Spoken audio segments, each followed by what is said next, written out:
Rumi said, if words come from the heart, they will enter the heart. Last year, I spent 145 days walking across the land I call home. I started at the edge of the sea and walked through heat, dust and rain until I reached the soft snow of my beloved Kashmir. I wanted to know precisely what it was that I loved. Was it this land? Was it a people? Was it a set of ideas? Almost immediately after I began walking, my knee started to pain. Like a hungry wolf, it would follow me everywhere I went, waiting for me to stop. And then I started to notice something. Every time I would think about stopping, every time I considered giving up, someone would come and gift me the energy to continue. Once it was a lovely little girl with a beautiful letter. Another time an old lady. Then a man who suddenly ran up to me and hugged me. It was as if a silent energy kept helping me. There was always a din in the space where we walked, with loud slogans, clicking cameras, and people pushing and shoving.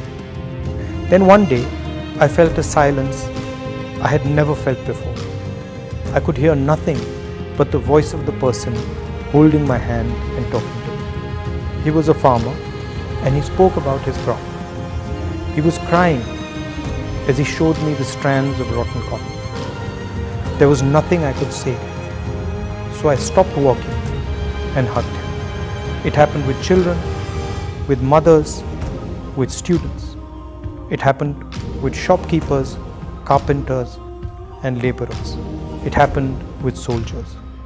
Now, I would almost never hear myself or the crowd.